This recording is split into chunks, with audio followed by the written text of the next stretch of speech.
Imagine if there was a perfect number, a single number so flawless it formed the basis for all art and music, a number so important that it could be used across the disciplines of mathematics and physics, and a number so profoundly purposeful that the natural world and the universe would bend to its whims. That number is 1.618034. So let's find out why it's so important.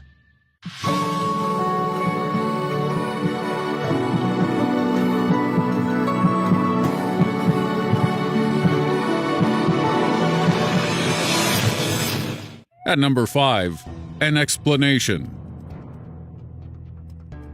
The Fibonacci sequence is a string of numbers that begins with 0 and 1, which can be extended infinitely by adding up any two consecutive numbers to find the next in the sequence. When we add 0 and 1, we get 1, which is the third Fibonacci number. Then we add 1 and 1 to obtain our fourth Fibonacci number, which is 2.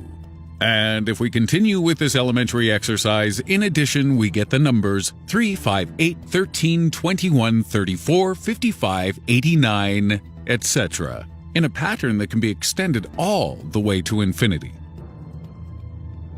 The sequence was introduced to the West in 1202 by Leonardo of Pisa, also known as Fibonacci, although it had already been identified by Indian mathematicians over 1,000 years beforehand.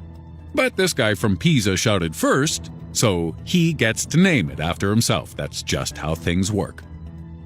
As the world began to develop its understanding of mathematics, we soon realized this string of digits was of fundamental importance, and today we apply this knowledge in all manner of practical ways. Search algorithms, stock trading, gambling odds all make use of the Fibonacci sequence. But the way in which you have most likely encountered it is via the mysterious golden ratio, which appears in more random stuff than MSG and Jesse Hyman combined.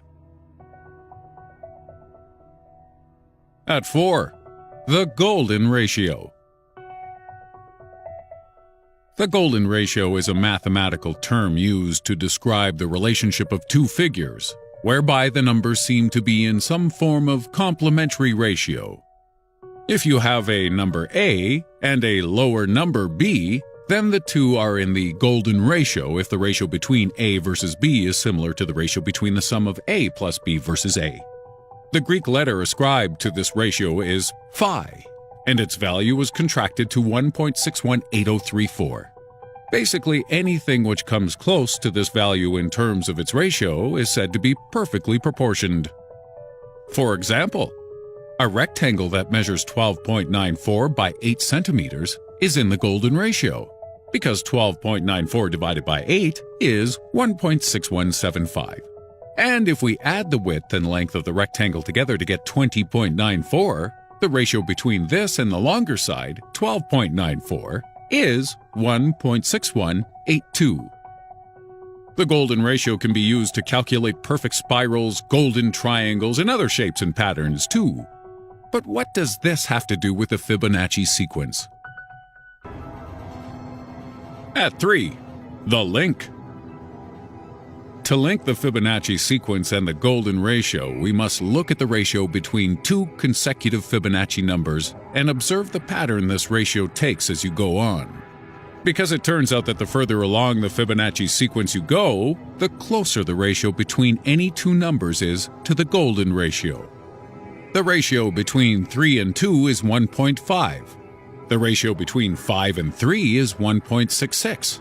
And if we skip along a few to see the ratio between the 12th and 13th Fibonacci numbers, we'll see that their ratio is 1.6179.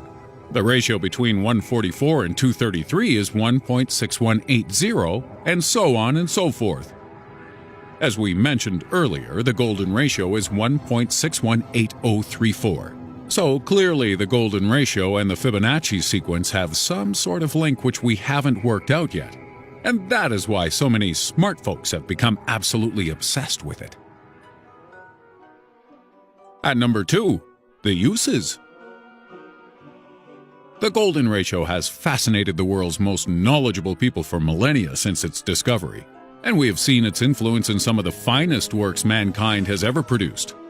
Plato's study into the golden ratio was used in the designs of the Parthenon. The Egyptians displayed it in the planning and construction of the pyramids, and the likes of the Taj Mahal, Notre Dame, and the Great Mosque of Kairouan were also built according to this important mathematical law.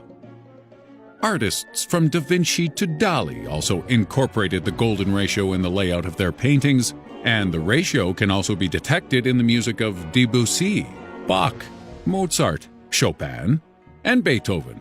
Even the Bible mentions things being constructed in the golden ratio, with Noah's Ark and the Ark of the Covenant both built in accordance with the ratio-driven commandments laid down by God.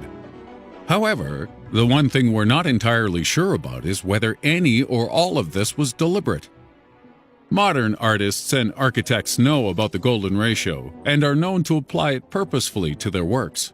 And we know that at least some historical buildings and artworks were created by people who knew of the golden ratio and its value.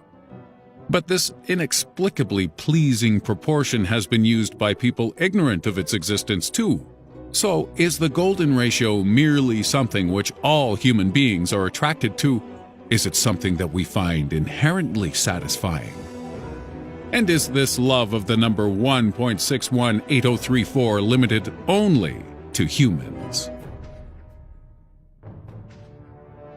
And at number 1, nature's design.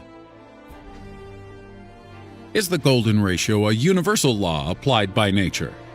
The evidence seems to suggest so, and the aforementioned Leonardo da Vinci may have alluded to this in some of his most famous works. The Divine Proporzioni was a mathematical textbook illustrated by da Vinci in 1498.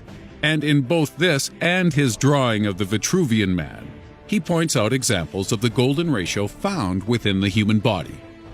Psychologists have also noted that people whose facial, body, and bone structures adhere to the golden ratio are often deemed to be more attractive than their non-proportional counterparts.